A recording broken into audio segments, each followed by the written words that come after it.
The dragon in this story is not fear or failure or critics. The dragon in this story is self sabotage. It will hoard your ideas like treasure.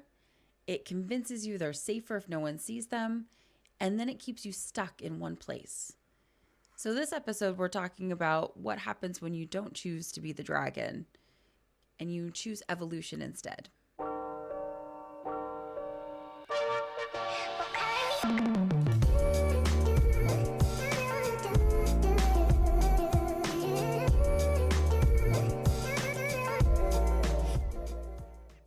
Hello, my beautiful entrepreneurs. My name is Tabitha Bear, and this is A Hot Mess Builds an Empire. I let you know at the beginning of every episode that I have absolutely no idea what it is that I'm doing, but I'm doing it with the energy of someone who has tripped and is making a career out of the fall. Let's talk about this dragon that we all have, or the dragon that we become, however you want to imagine this, right? This dragon is nothing but self-sabotage. It sounds strategic, it sounds convincing that your idea is just not yet, not ready, not perfect enough, not good enough. It doesn't destroy your ideas, it protects them, really. But its main goal is stasis. It thrives on delay. And that just is so not good for your business. It's so not good for personal development. So, what do you do to fight this dragon?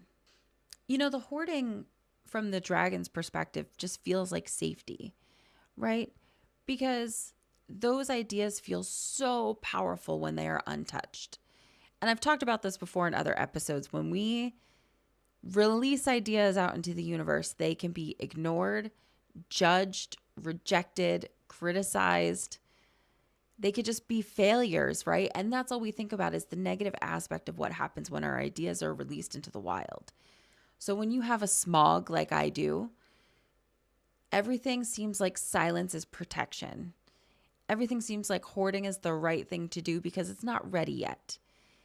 And the dragon is not helping. There's no evolution, there's no self-development. The dragon just wants you to stay exactly how you are. It doesn't build anything. It exists exactly in what's already been made. And that's a problem. And what's crazy is the dragon doesn't trap you by force, right? There's no chains. The doors and windows aren't locked. There's just a lot of refinement, preparation, not being ready, just waiting for the perfect moment and the perfect time and the product itself to be so perfect, right? The dragon just completely convinces you that the outside world is dangerous.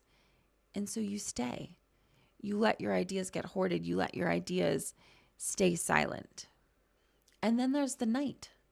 Because we are in an internal conflict, right? Part of us is the dragon and part of us is the night. And the night is not prepared, not confident, has no idea what they're doing. But through progress, the dragon slowly loses power. The night represents evolution, iteration, movement, momentum, flow. And the dragon can't stand that. Releasing ideas into the wild is what the actual battle looks like between the knight and the dragon. And it could be something as showing up consistently, even when you don't really have the motivation, launching something when you don't think it's ready or when you're not ready, pricing something, putting something in your stand store, for instance, and you price it and it is ready to be sold, but you're not ready to sell it yet, or you don't think the pricing is right. It's also about letting imperfect work exist out in the public eye. And the more you do this with the knight, the more power the dragon loses, the more its grip loosens on you. And what's really important is the dragon shrinks with repetition. The first release of the idea, terrifying. The second release, it's pretty uncomfortable. The third release, a little irritating. But the more you do it, the less the dragon is able to rule. Your momentum with the knight replaces fear. Your movement replaces myth. And that's so important to know because we are both things. We are. And when you're your own self-critic, you become the dragon. But you also have to stand up and advocate for yourself, and you have to be the knight. But this is what that fight looks like. This is what that internal conflict looks like. And sometimes it's about showing up and releasing things before you're ready and acting before you're ready. And that's how you learn, that's how you grow. So, what does it look like if we let the dragon rule, right? What if the dragon wins and they hoard our ideas? Well, your confidence kind of erodes quietly. You start to build resentment with yourself, your business, maybe others around you.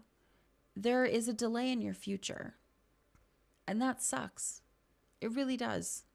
Your projects stay unfinished, and you doubt your ability to be able to do anything. This is what happens when the dragon rules. This is what happens when the dragon wins. Everything just kind of stays the same or compounds on each other and just gets worse. Becoming the knight is a repeated choice. You face the dragon every single time you choose progress over perfection. You choose action over rumination. Evolution is a practice, right? Development is a practice. Releasing ideas into the world is a practice. And the more you do it, the more you build your knight up to face that dragon every single time you're making these decisions to let your ideas go. The dragon only has power as long as everything stays locked away.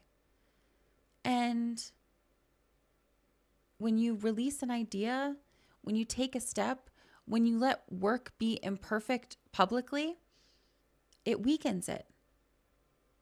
And I'd love to know, what are you hoarding right now? What are you hoarding? And what are you going to release this week to fight the dragon? Leave it in the comments. Let me know. And if you want, leave a link too so I can check it out. But thank you so much for watching this video. Please like it. Please subscribe. And I will see you tomorrow.